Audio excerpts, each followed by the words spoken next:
예, 안녕하십니까. 예, 황규철 작가입니다. 예, 오늘은 캐나다 취업 이민 알고 준비하기, 그리고 이러면 절대 못 간다라는 그런 주제를 가지고 여러분들과 같이 이야기를 나눠보고 싶습니다. 좀 제가 좀 캐나다 이민 관련해가지고 요즘 공부도 하고 있고 자료조사를 하고 있어요. 예, 그래서 그 부분을 간략하게나마 여러분들과 같이 정보 공유 차원에서 말씀을 좀 드리고 싶습니다. 초기에 준비하시는 분들한테 조금이라도 도움이 될 것 같아요.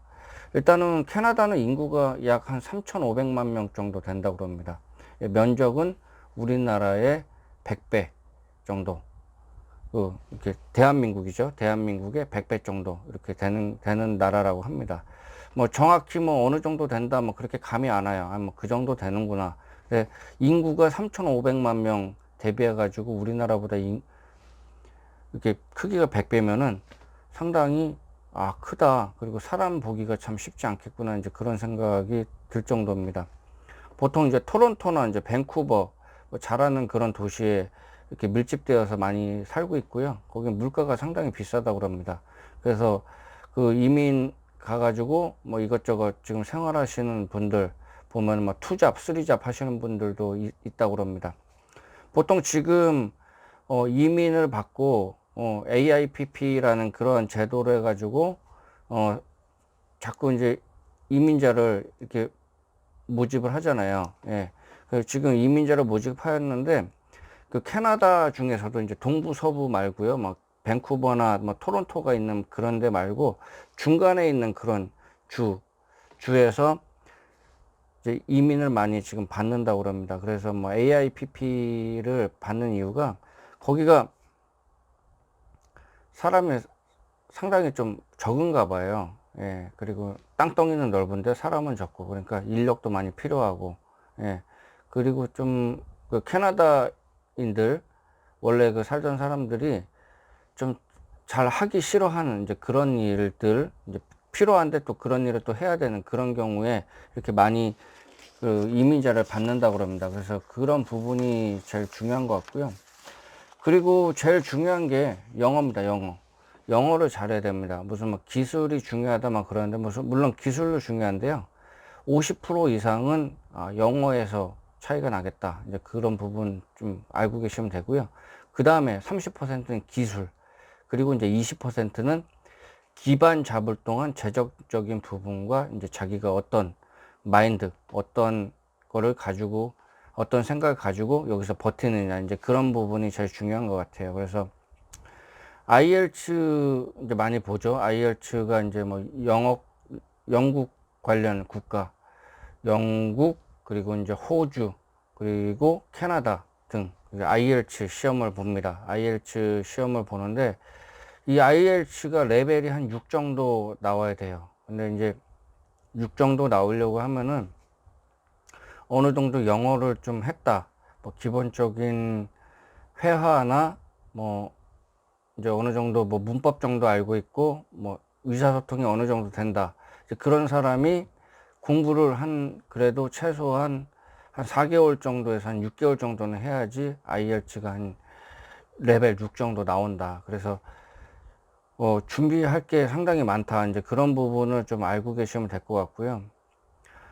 기술과 영어를 잘하는 사람조차도 그래도 갈 때, 거기 가려고 그러면은 최소한 그래도 많으면 한 5천만 원, 우리나라 돈으로요. 그래도 한 4천만 원 정도는 자기가 가지고 있어야지 이제 버틴다. 이제 가족, 3인 가족, 3인 가족이나 4인 가족이 늘어날수록 뭐 비용은 더 들겠죠. 그래서 3, 4인 가족 대비해가지고 그래도 한 4, 5천만 원은 그래도 현금을 가지고 있어야지 그 이민 가서 좀 잘 버틸 수 있다. 이제 그런 부분을 생각해야 되겠습니다. 그러면은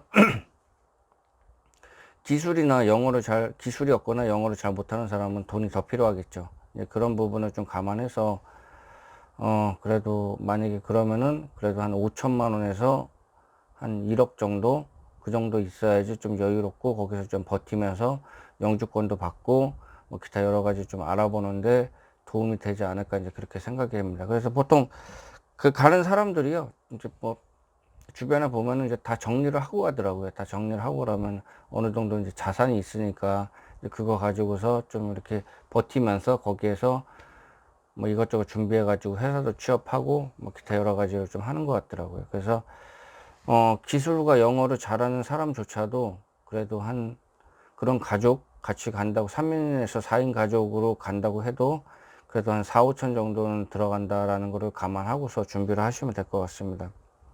뭐 혼자 가면은 그래도 한 3천만 원 정도는 좀 있어야 되지 않을까 이제 그렇게 생각이 되고요. 왜냐하면은 가만 이게 땅덩이가 워낙에 넓기 때문에 이제 차를 사야 되지 않습니까?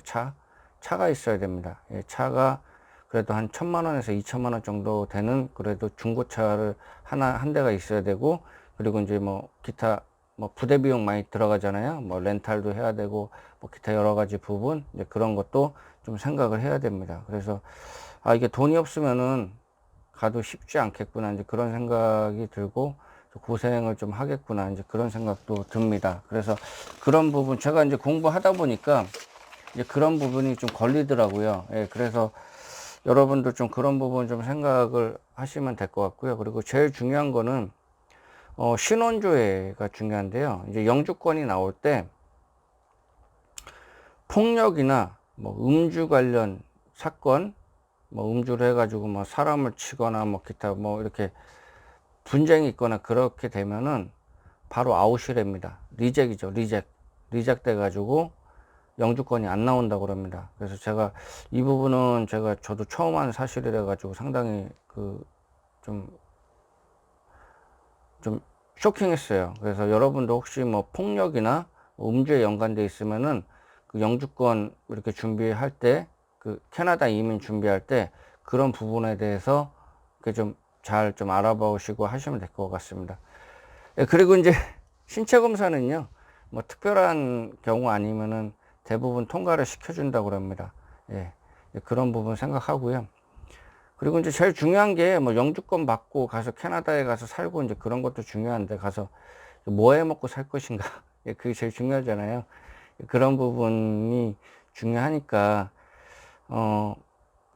그런 부분에 대해서 준비를 좀 해야 될 것 같습니다. 그래서 제가, 그냥 제가 아는 한도 내에서 뭐 캐나다 이민, 취업, 그 준비하기, 그리고 이제 이런 경우에 절대 못 간다. 이제 그런 부분에 대해서 좀 얘기를 좀 드려봤습니다. 그래서 준비가 필요하다. 준비 어느 정도 하고, 뭐 재정적인 그런 부분도 좀 되고, 그리고 이제 플랜이 좀 디테일하고, 플랜이 디테일해도 가서 또 변수가 생기지 않습니까? 이제 그런 부분 좀 생각하고 이렇게 준비 탄탄하게 가서 하면은 좀 이렇게 캐나다에서 이제 뿌리 내리는데 상당히 좀 도움이 되지 않을까 이제 그렇게 생각이 됩니다. 그래서 요 부분은 그 여러분들과 좀, 좀 공유를 하고 싶었어요. 예, 특히 이제 뭐 폭력이나 음주 관련 그런 문제가 있을 경우에는 뭐 영주권이 안 나온다고 그러니까 요 부분에 대해서 좀 자세하게 확인해 보고요.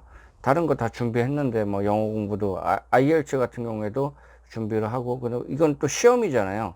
시험이고 뭐 시험을 준비하면서 일단은 가서 또 영어를 해야 되니까 또 영어도 또 잘해야 되고 이제 그런 부분이 있잖아요. 그런 부분 좀 준비를 좀 많이 해야 될 것 같고요. 그래서 참 이게 쉽지 않다. 뭐 이렇게 쉬울 것 같은데 이게 쉬우면은 뭐 이민을 다 가겠죠. 예. 그리고 이민을 우리나라에서 이제 가는 경우가 요즘 되게 많다고 합니다. 예, 캐나다에 가는 경우도 많고, 예, 그렇기 때문에 예, 그 T1은 또 한정돼 있어요. 예, T1은 한정돼 있고 그렇기 때문에 또 그것도 경쟁입니다. 예, 경쟁이기 때문에 이제 그런 부분 잘 좀 생각해 가지고 준비를 하시면 될 것 같습니다.